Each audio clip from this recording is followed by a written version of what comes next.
نوجوان جوان ہوتا ہے تو اس کی آرزو کیا ہوتی ہے؟ اچھا گھر مل جائے، اچھی گاڑی مل جائے، اچھی بیوی مل جائے اور اڑ کے یورپ چلا جاؤں۔ اس کی زندگی کا یہی منصوبہ۔ کیا بتائیں احباب کیا کارنمایاں کر گئے، بی اے کیا، نوکر ہوئے، پینشن ملی اور مر گئے۔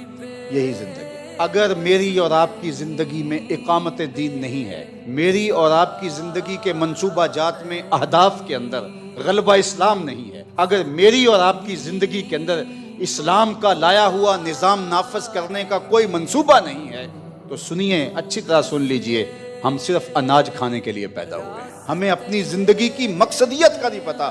کھانے پینے کے لیے یہ تو جانور بھی پیدا ہوئے، اشرف المخلوقات ہے، نائب الہی ہے، خلیفۃ اللہ فی الارض ہے، اور اس کا مقصد ہی کوئی نہ ہو، صرف کھانا ہے، پینا ہے، گھر بنانا ہے۔ یہ کیا مقصد ہوا؟ یہ تو چڑیاں بھی اچھے اچھے گھونسلے بنا لیتی ہیں، یہ تو چیونٹی بھی موسم برسات کے لیے جمع کر لیتی ہے۔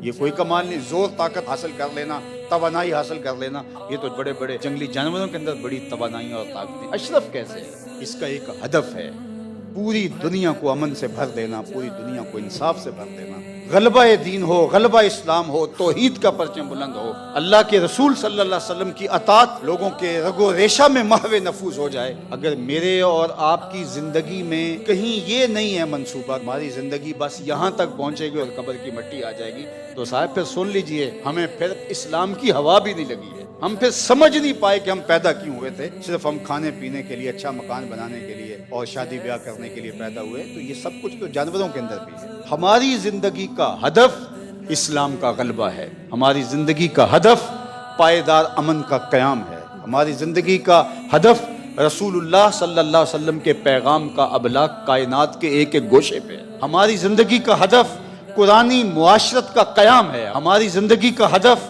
اقدار عالیہ کا فروغ ہے، ہماری زندگی کا ہدف اخلاق حسنہ کو عملی طور پہ اپنے اوپر اور معاشرت کے اوپر نافذ کرنا ہے، اور ہم اللہ کے بندے بن کے، نائب الہی بن کے اپنی زندگی گزاریں، اور یہ دھرتی اللہ کی امانت ہے اور اس دھرتی کے اندر اسلام کا غلبہ ہو۔ اگر ہماری زندگی میں کہیں یہ نہیں ہے، نہ کہیں پائپ لائن میں ہے، نہ کہیں عملی طور پہ اب موجود ہے، نہ اس کی طرف ہمارا سفر ہے اور نہ کوئی ارادہ ہے، تو پھر مجھے کہنے دیجئے کہ ہم صرف اناج کھانے کے لیے پیدا ہوئے ہیں، ہمیں کوئی زندگی اور آخرت کی اور دین کی کوئی سمجھ اور فہم ادراک ہے ہی نہیں۔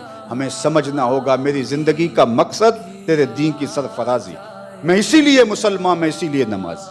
اگر میرا یہ مقصد نہیں ہے تو پھر مجھے سوچنا ہوگا میں کس جگہ پہ کھڑا ہوں۔ تو معال کار، معاد، ہمارا مقصود، ہماری آخرت، ہماری منزل تبھی منزل بنتی ہے اگر یہ اہداف ہمارے سیٹ ہوں۔ یہ ہماری ذیلی ضرورتیں، کھانا پینا، اچھا گھر، اچھا مکان، یہ ہماری ذیلی ضرورتیں۔ ظاہر ہے ہم بشر ہیں اور کچھ بشری تقاضے ہیں، یہ چلتے چلتے زندگی میں ساتھ آتے رہتے ہیں، ملتے رہتے ہیں، ان سے تلطف، ان سے تمتع، ان سے نفع ہم پاتے رہتے ہیں، لیکن آگے بڑھتے رہتے ہیں۔ ہدف ہمارا اور ہے، ہدف اس کو کہتے ہیں کہ جس کی طرف نظر ہو، جو مرکز نگاہ ہو، جس کو حاصل کرنا آپ کا مقصود ہو۔ اور اللہ کے محبوب علیہ السلام نے فرمایا کہ میری مثال ایسے ہے جیسے کوئی مسافر چند لمحوں کے لیے کسی درخت کے نیچے سستانے کے لیے ٹھہرے۔ تمہاری دنیا سے مجھے صرف اتنا سروکار ہے۔ تو آئیے میں اور آپ اپنی زندگی کو دیکھیں کہ ہم کیا کر رہے ہیں، ہمارے اہداف کیا ہیں، اور بچپن سے جو ہی پروان چڑھتے ہیں ہمیں ماں کیا سبق دے رہی ہے کہ بیٹا تو اتنا امیر ہو جائے، تو اڑ کے یورپ چلا جائے، تیرے پاس اتنی دولت ہو، تیرا ایسا گھر ہو، تیرا ایسا بنگلہ ہو۔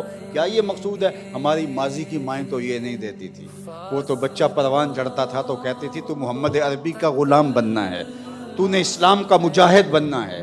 وہ مائیں کہا کرتی تھی، صلاح الدین ایوبی کی ماں نے ان کو کہا تھا نا کہ بیٹا جلدی جلدی بڑا ہو، تو نے مسجد اقصیٰ کو واپس لینا ہے۔ تو جب مائیں یہ کہتی ہیں تو بیٹے اپنی زندگی کا وہ ہدف طے کر لیتے ہیں، گول سیٹ کر لیتے ہیں۔ لیکن جب مائیں کہتی ہیں کہ نہیں نہیں پتر دیکھ، شریک کہاں چلے گیا اور ہم کہاں رہ گئے، ہم نے بھی یہ بنانا، یہ بنانا، یہ صاحب ہماری زندگی کا ہدف نہیں ہے۔ یہ اچھی طرح سے ہمیں اپنے ذہن سے نکال دینا چاہیے۔ یہ چلتے چلتے راستے کے اندر مل جائے تو بسم اللہ۔ وہ ایک گاڑی کے پیچھے لکھا تھا، مل گئی روزی، نہ ملا تو روزہ۔ ہم چلتے جائیں گے، مل گئی تو روزی، نہ ملا تو روزہ۔ مقصد اسلام کے غلبے کا، مقصد اسلام کے جھنڈے کو کائنات میں اونچا کرنے کا۔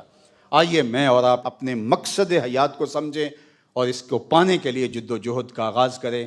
ادارۃ المصطفیٰ، یہ خطبہ جمعہ ہمارے اہداف، ہمارے طلباء کی تربیت، ہمارا نظم، یہ ایک مربوط مقصد کی خاطر آگے بڑھ رہا ہے۔ اس معاشرت کے اندر جو مادیت زدہ ہے، ہم وہ کامیابی تو شاید حاصل نہیں کر پائے، لیکن الحمدللہ شعور اور فہم اور ادراک کا نور جب آگے بڑھے گا تو حالات اور راستے نکلتے چلے جائیں گے.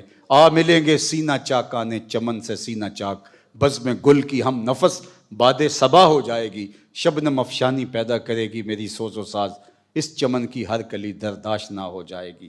آسمان سحر کے نور سے ہوگا آئینہ پوش، ظلمت رات کی سی ماپ پا ہو جائے گی. شب گریزاں ہوگی آخر جلوائے خورشید سے، یہ چمن معمور ہوگا نغمہ توحید سے.